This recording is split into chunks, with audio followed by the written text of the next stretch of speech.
מתנהל עכשיו משחק סמוי מן העין בזמן שאתה צופה בסרטון הזה. רוב האנשים כלל אינם מודעים לקיומו של המשחק הזה, אינם לומדים את הכללים שלו, ולכן מבלים חיים שלמים בעבודה מאומצת, במאמץ מתמיד ובניסיון להרוויח כסף. ובכל זאת ממשיכים להרגיש לחודים. לחודים בחשבונות, לחודים בפחד, לחודים בתחושה שההצלחה שייכת תמיד לאחרים. והרשה לי לשאול אותך שאלה ישירה. האם אתה באמת חושב שאנשים עשירים הגיעו לאן שהגיעו רק מפני שהכירו מישהו חזק? או שאולי קיים משהו עמוק בהרבה שמעולם לא סיפרו לך עליו? האמת אינה נוחה לחלק מהאנשים, אך עבור אחרים היא משחררת. רוב האנשים אינם עניים בגלל מחסור בהזדמנויות, אלא בגלל מחסור באסטרטגיה רגשית. כסף קשור פחות למי שאתה מכיר ויותר לאופן שבו אתה חושב, מקבל החלטות ופועל תחת לחץ. משפט שכדאי לשמור, כסף אינו הולך אחרי מי שזקוק לו, כסף הולך אחרי מי שמוכן אליו. וההכנה מתחילה בתודעה שלך, לא בארנק שלך. אני למדתי זאת מוקדם, בדרך הקשה ביותר. גדלתי בסביבה שבחוסר יציבות רגשית היה עניין יומיומי. הייתה תקופה בחיי שבה המתח בבית היה כה חזק עד שהפחד הפך לדבר רגיל. לא ידעתי אם אותו יום מסתיים בשקט או בעימות. ומה לגבי המצב הכלכלי? לא הייתה שום תחושת ביטחון. אני זוכר חג הודיה שבו לא היה אוכל על השולחן. הייתי רק צעיר שמנסה להבין מדוע החיים נראים כל כך לא הוגנים.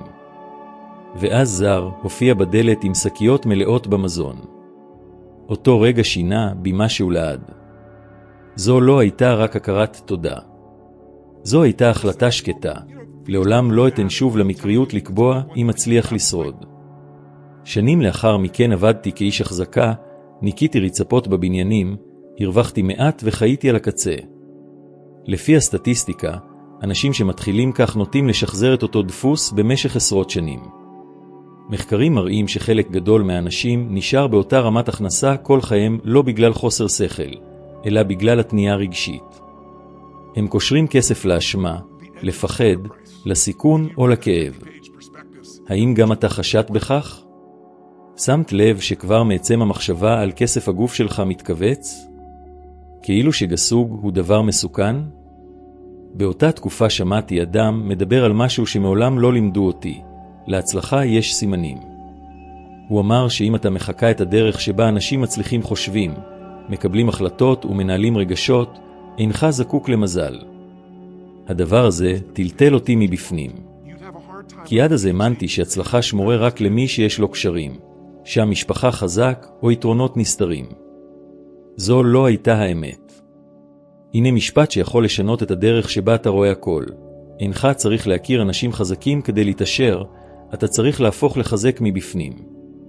אנשים חזקים נמשכים לבהירות, לאנרגיה, לחזון ולקביעות. איש אינו משקיע זמן במי שחי בתודעת קורבן, מתלונן על הממשלה, על הבוס, על הכלכלה או על המזל. הרשה לי לשאול אותך דבר שכמעט אף אחד לא מעז לשאול את עצמו. אם אדם חזק היה פוגש אותך היום, האם הוא היה סומך עליך? סומך על ההחלטות שלך? על המשמעת שלך? על היכולת שלך לפתור בעיות מבלי להיכנס לפאניקה? משום שאושר הוא, לפני הכל, תגמול למי שפותר בעיות בהיקף רחב. רוב האנשים אומרים שהם רוצים להיות עשירים, אך בפועל מקבלים החלטות קטנות שמונחות על ידי פחד מיידי. הם מוציאים כסף כדי להרגיע רגשות, נמנעים השקעה בידע, בורחים משיחות קשות וקוראים לזה זהירות. אבל מחקרים על התנהגות פיננסית מראים דבר ברור. החלטות כלכליות הן רגשיות לפני שהן רציונליות. מי שאינו שולט ברגשותיו לעולם לא ישלוט בכסף. הסתכל במה שקורה לרוב האנשים. האדם קם עייף, עובד כל היום, חוזר הביתה מותש, מפעיל טלוויזיה או טלפון כדי להכות את המחשבה, חוזר על כך במשך שנים ואז שואל את עצמו מדוע חייו לא השתנו. זו לא בעיה של יכולת, זו בעיה של מודעות. משפט חזק שכדאי לזכור, מי שאינו שולט במיקוד שלו, מפקיד את עתידו בידי אחרים. ייתכן שאינך מכיר כיום אף אדם חזק. גם אני לא הכרתי. אבל נקודת המפנה מעולם לא הייתה אדם, אלא החלטה. ההחלטה להפסיק לחיות על טייס אוטומטי. ההחלטה ללמוד כיצד כסף, רגש וזהות פועלים יחד. כי כל עוד תאמין שאושר נמצא מחוץ לך, הוא תמיד יישאר מחוץ להישג ידך. יש דפוס שחוזר כמעט אצל כל אדם, הפחד לא להיות מספיק טוב. פחד לטעות. פחד להפסיד. פחד משיפוט. והפחד הזה גורם לאנשים לשחק בקטן. הם לא מבקשים העלאה. לא יוזמים פרויקטים. לא משקיעים בעצמם. ואחר כך מכנים זאת זהירות. אבל זהירות מופרזת היא פשוט פחד בלבוש מכובד. תן לי לומר לך זאת בבירות מוחלטת. אנשים שבונים אושר בעקביות אינם בהכרח החכמים ביותר, וגם לא המחוברים ביותר. אלו הן אלה שלמדו לפעול גם כשהפחד נוכח. אלו הן אלה שבחרו להתפתח רגשית לפני שהתפתחו כלכלית. משום שכסף רק מגביר את מה שכבר קיים בך. אם יש בך בלבול, הוא יעמיק את הבלבול. אם יש בך משמעת, הוא יביא חופש. בחלק הראשון הזה אני רוצה שתבין דבר יסודי אחד. המחסום האמיתי בינך לבין כסף אינו חיצוני. זו לא הכלכלה, לא הממשלה ולא היעדר קשרים. זה הסיפור שאתה מספר לעצמך מדי יום על מי שאתה ועל מה אפשרי עבורך. וכל עוד הסיפור הזה לא משתנה, שום קשר חזק לא יציל אותך. שמור את המשפט האחרון הזה, לפני שאתה מחפש אנשים בעלי כוח, הפוך לאדם שאי אפשר להתעלם ממנו. זה מתחיל עכשיו, בתוכך. אם הגעת עד כאן, אני יודע בדיוק מה עובר לך בראש ברגע זה. חלק אחד בך חושב, זה נשמע הגיוני, אבל האם זה באמת עובד עבור מישהו כמוני, וחלק אחר חושש להתלהב ולהתאכזב שוב. הקונפליקט הפנימי הזה נפוץ הרבה יותר ממה שאתה מדמיין. מחקרים על התנהגות אנושית מראים שהמוח מעדיף כאב מוכר על פני האפשרות לשינוי לא ודאי. זו הסיבה שכל כך הרבה אנשים נשארים תקועים בחיים שאינם אוהבים. לא מחוסר חלום, אלא מפחד מאי הנוחות של הטרנספורמציה. לפני שנמשיך, הרשה לי לבקש ממך דבר פשוט וחשוב מאוד. אם עד עכשיו התוכן הזה גורם לך לחשוב, לחץ על אהבתי וירשם לערוץ. זה אולי נראה קטן, אבל עבור הערוץ זה עצום. המחווה הזו מאפשרת למסר להגיע ליותר אנשים שנמצאים היום בדיוק במקום שבו היית שנים. רוצים שינוי, אבל בלי כיוון. כשאתה תומך, אתה לא עוזר רק לערוץ, אתה עוזר למישהו שעוד לא יודע שהוא צריך לשמוע את זה. עכשיו ניגש לליבה של החלק הזה. רוב האנשים מאמינים שאנשים עשירים חושבים על כסף כל הזמן. זה לא נכון.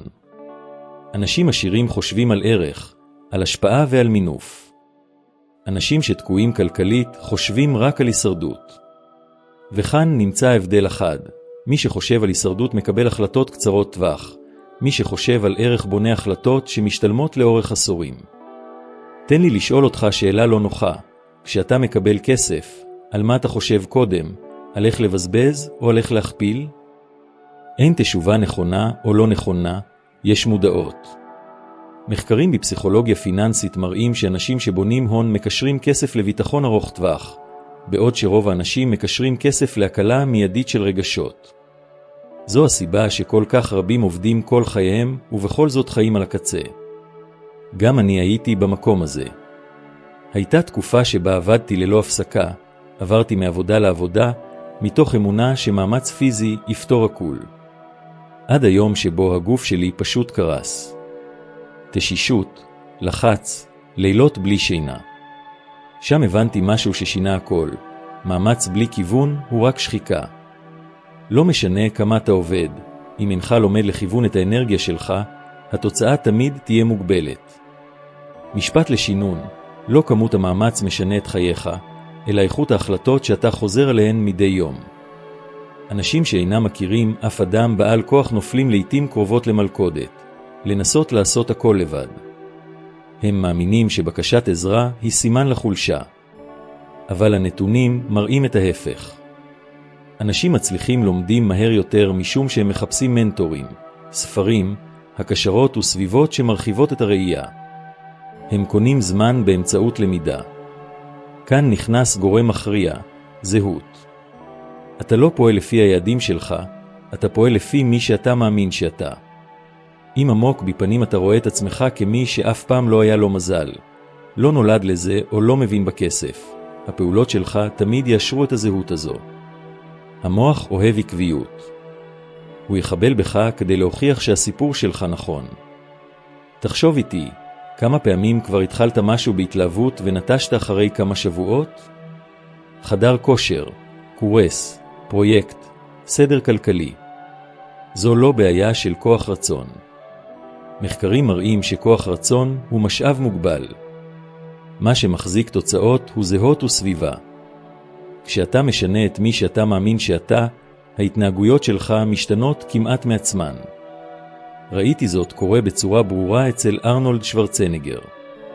הוא לא הגיע ממשפחה חזקה ולא ממדינה עשירה. אבל היה לו דבר נדיר, זהות בלתי מעורערת. בזמן שאחרים ראו גבולות, הוא ראה אפשרויות. הוא לא שאל ומה אם זה ייכשל, הוא שאל איך אני גורם לזה להצליח. המנטליות הזו לא רק בנתה עושר, היא בנתה השפעה. והשפעה מושכת אנשים חזקים באופן טבעי. עכשיו אתן לך את זה ישירות. הפחד הנפוץ ביותר של אנשים ביחס לכסף אינו לאבד, אלא להשתנות. לשנות את השגרה, לשנות את הקשרים, לשנות את האופן שבו רואים אותם. רבים מפחדים לצמוח ולהתרחק מאנשים קרובים. יש כאלה שחוששים להיכשל בפומבי. מהו הפחד האמיתי שלך? לאבד ביטחון או לאבד אישור מהסביבה? משפט חד, אפשר לרצות אנשים ואפשר לבנות עושר, וברוב המקרים אי אפשר לעשות את שני הדברים יחד. זה לא אומר לנטוש אף אחד, אלא להפסיק לבקש רשות כדי להתקדם ולהתפתח. הנה דוגמה מעשית מהמציאות של היום. אדם מן השורה חוזר הביתה ומבלה כשעתיים ביום בגלילה חסרת מטרה ברשתות החברתיות. שעתיים ביום, לאורך שנה שלמה, מצטברות למאות רבות של שעות.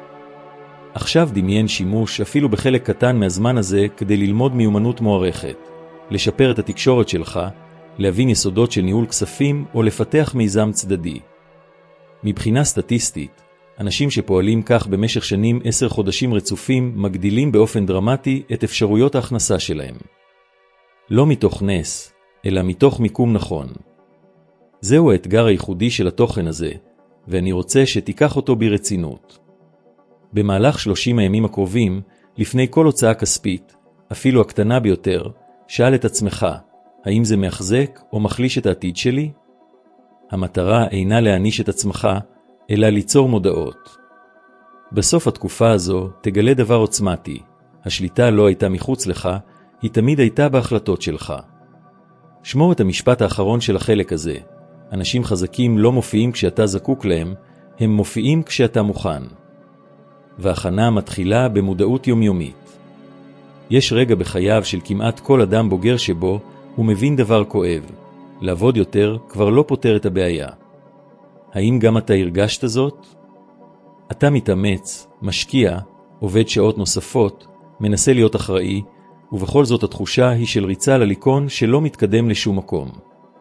זה לא חוסר מזל, זה מודל שבור, ואף אחד לא הזהיר אותך. רוב האנשים חונכו להאמין שהכנסה מגיעה רק מהחלפת זמן בכסף. אך מחקרים על ניידות פיננסית מראים שזה בדיוק המודל שמשאיר את הרוב תקועים. זמן הוא משאב מוגבל. אנרגיה גם היא מוגבלת. אך הערך הנתפס אינו מוגבל. אנשים שבונים עושר לומדים להפריד בין מאמץ לתגמול. הם שואלים את עצמם, כיצד ניתן לייצר יותר ערך בלי להקריב עוד מהחיים? משפט שכדאי לזכור, מי שמוכר רק זמן, תמיד יהיה לא מחיר שנקבע על ידי אחרים. מי שמוכר ערך, מגדיר את המשחק בעצמו. אני למדתי זאת כשהתחלתי להתבונן בדפוסים. ראיתי אנשים מבריקים שנותרו שבורים כלכלית, ולעומתם אנשים רגילים שפרחו. ההבדל לא היה כישרון, אלא מיקוד. אנשים שמצליחים לומדים מוקדם למצב את עצמם כפותרי בעיות. הם מבינים כאבים אמיתיים של אנשים אמיתיים ומציעים פתרונות ברורים. הכסף הוא תוצאה של זה. הנה טעות נפוצה, להמתין לביטחון כדי לפעול. ביטחון לא מגיע לפני פעולה, הוא נולד מתוך הפעולה. מחקרים במדעי המוח מראים שהמוח יוצר תחושת ביטחון לאחר שאתה פועל ושורד את החוויה. אין תחכה להרגיש מוכן, תחכה לנצח. אנשים מצליחים פועלים גם כשהם עדיין לא בטוחים, אך מחויבים. הרשה לי לספר לך משהו שהשפיע עמוקות על הדרך שלי. הייתה תקופה שבה נסעתי מעיר לעיר ודיברתי בפני קהלים קטנים, לפעמים בפני כמה עשרות אנשים בלבד. לא היה זוהר, לא הייתה ודאות. לילות רבים ישנתי במכוניות או במקומות מאולתרים כדי לחסוך. באחת הנסיעות האלו, אחרי אירוע כמעט ריק, ישבתי לבדי ותהיתי אם יש בכך היגיון. אך משהו בתוכי אמר שוויתור באותו רגע יהיה כואב יותר מהמשך הדרך. לא היו לצידי אנשים רבי עוצמה. הייתה לי מסר והייתה לי החלטה. המשכתי. שנים לאחר מכן, אותו מסר הגיע למיליונים. לא מפני שהייתי מיוחד, אלא מפני שהייתי עקבי כשהייתי בלתי נראה. רוב האנשים נוטשים את המשחק בדיוק שם. כשאף אחד לא מוחא כפיים. כשאין אישור. כשנדמה שרק הם מנסים. משפט חזק, הצלחה נבנית בשקט ונחשפת בפומבי. אם אתה זקוק למחיאות כפיים כדי להמשיך, לעולם לא תגיע רחוק. עכשיו נדבר על משהו שכמעט אף אחד לא רוצה להתמודד איתו, דפוסים פיננסיים משפחתיים. נתונים סטטיסטיים מראים שאמונות לגבי כסף עוברות בירושה רגשית. אם גדלת כששמעת משפטים כמו כסף הוא דבר מלוכלך, עשירים הם חמדנים, זה לא בשביל אנשים כמונו. הרעיונות האלה לא נשארים רק במחשבה, הם מעצבים החלטות. ייתכן שאפילו תרוויח כסף, אך תמצא דרך לאבד אותו אם לא תתכנת מחדש את האמונות הללו. ראיתי זאת קורה עם דמויות ציבוריות מוכשרות במיוחד. מייק טייסון, בשיאו, הרוויח סכומים עצומים במטבע האמריקאי שרוב האנשים לעולם לא יראו במהלך חייהם. ובכל זאת, הוא איבד כמעט הכל. לא מחוסר הזדמנויות, אלא מחוסר מבנה רגשי והחלטות בנות קיימה. כסף בלי בגרות רגשית הוא דלק בידיים לא מוכנות. וזה מוביל אותנו לנקודה מהותית. עושר בר קיימא דורש שליטה עצמית, חזון ומטרה. אנשים שאינם מבינים מדוע הם רוצים כסף, לעולם אינם יודעים כיצד לשמור עליו. כאשר כסף הופך לסמל מעמד, להשוואה לאחרים או לבריחה רגשית, הוא נעלם. ניגש לדבר מעשי, כזה שאפשר ליישם כבר עכשיו. בחן את ההכנסה הנוכחית שלך. אין חשיבות אם היא גבוהה או נמוכה. כעת בדוק איזה חלק ממנה תלוי אך ורק בזמן שלך. מה קורה להכנסה שלך אם אתה חולה? כמה נכנס אם אתה עוצר לחודש שלם? השאלות הללו אינן נועדו לעורר פחד, אלא ליצור בהירות. ובהירות יוצרת כוח. אנשים שבונים חופש כלכלי מתחילים בקטן. מיזם צדדי. מיומנות שאפשר להפוך להכנסה. שיפור ברור בדרך שבה הם מתקשרים. מחקרים מראים שאנשים שמפזרים מקורות הכנסה מפחיתים בצורה חדה את הלחץ הכלכלי ומגבירים את תחושת השליטה בחיים. ושליטה רגשית קשורה ישירות לרווחה ולאושר. שמת לב כיצד פחד כלכלי מחלחל לתחומים אחרים בחיים? זוגיות, בריאות, ערך עצמי. מחקרים בפסיכולוגיה מראים שחוסר ביטחון כלכלי מתמשך מגביר חרדה, עצבנות וקבלת החלטות פזיזה. פתרון ענייני כסף אינו עניין של מותרות, אלא של שלווה. משפט לסיום החלק הזה, אינך זקוק ליותר זמן, אתה זקוק ליותר ערך. וערך נולד כשאתה מחליט להפסיק לשחק בקטן גם כשאיש אינו מסתכל.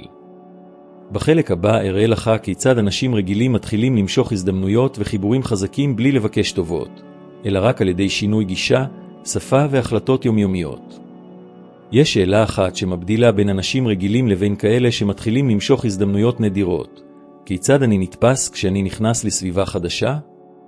רוב האנשים כלל אינם חושבים על כך. הם נכנסים מבקשים, מתלוננים, מצדיקים את עצמם או מנסים להוכיח משהו. אנשים שצומחים נכנסים כשהם מציעים בהירות, אנרגיה ופתרון. חיבורים רבי עוצמה אינם נוצרים מהתעקשות, אלא ממיקום נכון. מחקרים על תקשורת ומנהיגות מראים שיותר ממחצית מההשפעה שאנו יוצרים נובעת מהאופן שבו אנו מדברים, נעים ומגיבים תחת לחץ, ולא מהתוכן המילולי עצמו. במילים אחרות, לפני שמישהו מחליט לבטוח בך, הוא קודם כל מרגיש אותך. והתחושה הזו נבנית מתוך עקביות פנימית. האם אתה עושה את מה שאתה אומר? האם אתה מחזיק במה שאתה מתחיל? האם אתה שומר על סטנדרטים גם כשאיש אינו דורש זאת? משפט לשינון, הזדמנויות אינן מגיבות לצורך, הן מגיבות לעקביות. ראיתי זאת קורה שוב ושוב לאורך דרכי. היה שלב שבו התחלתי לקבל הזמנות לשיחות עם מנהיגים, יזמים ואומנים. לא משום שביקשתי גישה, אלא מפני שדרך החשיבה שלי פתרה בעיות שהיו להם. אנשים בעלי עוצמה חיים מוקפים ברעש. מי שמביא פשטות וכיוון בולט מיד. הנה טעות נפוצה של מי שרוצה לצמוח כלכלית, לדבר יותר מדי ולהקשיב פחות מדי. אנשים משפיעים מתבוננים יותר משהם מדברים. הם שואלים שאלות טובות יותר. הם מבקשים להבין לפני שהם מבקשים שיבינו אותם. מחקרים על משא ומתן מראים שמי שיודע לשאול את השאלות הנכונות מגדיל באופן דרמטי את השפעתו ואת האמינות שלו. כאשר אתה מגלה עניין כן, אתה הופך לבלתי נשכח. כעת אגע בנקודה רגישה. אנשים רבים אומרים שהם רוצים להתעשר, אך דוחים אחריות. הם רוצים את התוצאה בלי לשאת במשקל ההחלטות. רוצים חופש בלי משמעת. זה לא קיים. משפט חד, חופש הוא ביטה של האחריות, לא של המזל. אני זוכר בבירור תקופה שבה היומן שלי היה מלא. הזמנות הגיעו מכל עבר, והייתי חייב ללמוד לומר לו. לומר לא למה שהיה טוב כדי להגן על מה שהיה יוצא דופן. זו הייתה אחת ההחלטות הקשות והמשנות ביותר בחיי. אנשים רבים מחבלים בעצמם משום שהם מבלבלים בין תנועה להתקדמות. להיות עסוק אינו אומר להתקדם. נדבר על כסף בצורה ישירה. רוב האנשים חיים במצב תגובתי. מקבלים, מוציאים ומקווים שישאר. אנשים שבונים עושר חיים במצב יוזם. הם מחליטים מראש. מחקרים על תכנון פיננסי מראים שמי שמייעל לכסף מטרה, עוד לפני שהוא מגיע חווה הרבה יותר שליטה רגשית ופחות אימפולסיביות. תכנון אינו גוזל חופש, הוא יוצר חופש. דמיין שני אנשים עם אותה הכנסה בדולר הכתוב במילים. אחד חי על הקצה, והשני בונה ביטחון. ההבדל אינו בסכום, אלא בהתנהגות החוזרת. החלטות קטנות, שנעשות מדי יום, יוצרות תוצאות שונות לחלוטין לאורך השנים. יש גם את הפחד משיפוט. אנשים רבים אינם משקיעים בעצמם כי הם חוששים להתאפס כעירים, לשמוע ביקורת או לבלוט. אך בולטות היא בלתי נמנעת עבור מי שצומח. משפט לשמור, אם אינך זוכה לביקורת, סביר שאינך גדל. אנשים שמושכים חיבורים חזקים אינם מנסים להרשים, הם מספקים ערך. הם עומדים בזמנים. הם עושים יותר ממה שסוכם. הם פותרים לפני שמתבקשים. כך נבנית מוניטין. ומוניטין הוא אחד המטבעות החזקים ביותר שקיימים. הנה דוגמה עכשווית ומעשית. דמיין שתי דמויות שעובדות באותו מקום. אחת עושה בדיוק את מה שהתבקשה. השנייה מנסה להבין את ההשפעה של המעשים שלה, מציעה שיפורים ופותרת בעיות שאיש לא ביקש ממנה לפתור. על פי דפוסים שחוזרים על עצמם שוב ושוב, האדם השני הוא זה שמקודם, שמומלץ לאחרים או שמוזמן להזדמנויות חדשות. לא בגלל פוליטיקה ארגונית, אלא בגלל תועלת ברורה ומוחשית. משפט מסכם לחלק הזה. אנשים בעלי עוצמה אינם מחפשים כישרונות נואשים, הם מחפשים שותפים שאפשר לסמוך עליהם. ברגע שאתה הופך לאדם אמין, כללי המשחק משתנים. בחלק הבא והאחרון נסגור את המעגל והראה כיצד לחבר בין כסף, ייעוד וזהות, כדי לבנות שפע מבלי לאבד את עצמך, וכיצד להפוך את כל זה לדרך צמיחה יציבה ומתמשכת. קיים ריק שקט שמתאים מעיזים להודות בקיומו. אנשים אפילו מרוויחים יותר, משפרים את רמת החיים, משיגים הישגים. ובכל זאת ממשיכים לחוש חוסר שקט פנימי. וכשזה קורה, מתברר דבר אחד, כסף ללא משמעות אינו משחרר, הוא רק מסיח את הדעת. עושר אמיתי מתחיל כאשר מה שאתה בונה תואם את מי שאתה באמת. מחקרים על רווחה ועושר מראים תובנה עמוקה.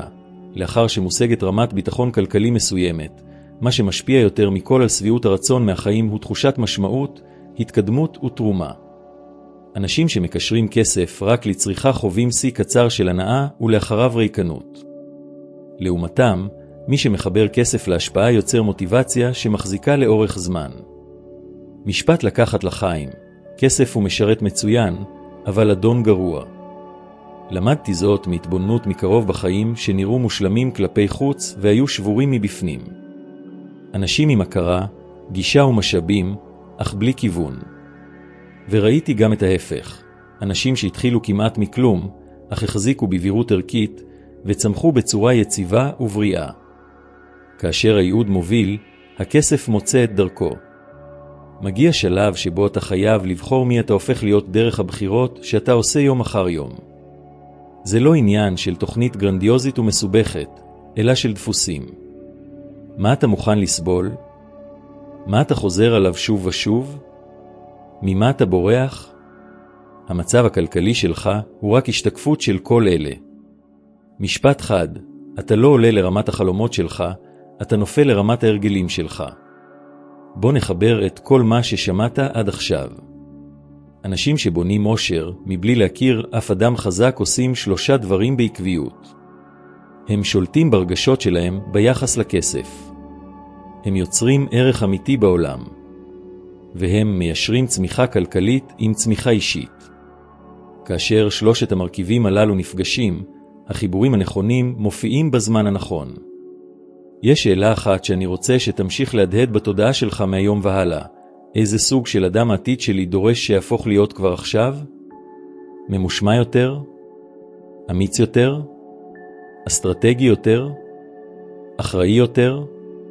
משום שהעתיד אינו מתגמל כוונות, הוא מתגמל זהות שבאה לידי ביטוי במעשים. גם אני הייתי בתחתית, רגשית וכלכלית. חווייתי פחד, חוסר ביטחון וספק. שאלתי את עצמי אם שווה להמשיך. מה שהציל אותי לא היה אדם בעל כוח, אלא החלטה חזקה. ההחלטה לא להתפשר על החזון שלי. ההחלטה לצמוח גם כשזה היה לא נוח. ההחלטה לשרת יותר, ללמוד יותר ולקחת יותר אחריות. וכאן הנקודה האחרונה שאני רוצה להשאיר איתך, עושר אינו היעד, הוא תוצאה. תוצאה של מי שאתה בוחר להיות כשאף אחד לא מסתכל, כשאף אחד לא מוחא כפיים, כשאף אחד לא מבטיח דבר בתמורה. משפט אחרון שלא כדאי לשכוח. ביום שבו תפסיק לחפש קיצורי דרך ותתחיל לבנות יסודות, החיים יתחילו להגיב אליך אחרת. אני מודה לך על כך שהיית כאן עד עכשיו. אם הקשבת לזה באמת, זה לא היה במקרה. אתה לא צריך להכיר אנשים חזקים. אתה צריך להפוך לאדם שאי אפשר להתעלם ממנו. וכשזה קורה, המשחק משתנה. לפני הכל, אני רוצה שתיקח נשימה עמוקה לרגע. לא כדי לסיים, אלא כדי להגן. כי כשמשהו באמת חשוב, לא מדלגים עליו. סופגים אותו. אם משפט מסוים ממשיך להדהד בתוכך, אל תתעלם ממנו. לעתים קרובות, מה שהכי מטריד הוא בדיוק מה שהכי צריך להישמע. שום דבר ממה ששמעת כאן לא עובד אם הוא נשאר רק בראש. ידע בלי פעולה הופך לעומס. אבל כשאתה מיישם, אפילו בשקט, אפילו בלי מחיאות כפיים, משהו מתחיל להשתנות מבפנים. וכשזה משתנה בפנים, העולם מגיב בחוץ. זהו המשחק האמיתי. לא הגעת עד כאן במקרה. אנשים שמוכנים לצמוח מרגישים את הקריאה הפנימית הזו, גם אם אינם יודעים להסביר אותה. כל סרטון, כל מחשבה, כל החלטה מודעת הם עוד מדרגה שאתה עולה בהתפתחות האישית שלך. לא כדי להיות טוב יותר מאחרים, אלא כדי להיות טוב יותר ממי שהיית אתמול. אני מודה לך באמת על כך שהיית כאן איתי עד הרגע הזה. זה אומר הרבה על מי שאתה ועל מי שאתה הופך להיות. המשך להתבונן, המשך לשאול, המשך לבחור לצמוח, גם כשאף אחד לא מסתכל. אני מחכה לך בסרטון הבא.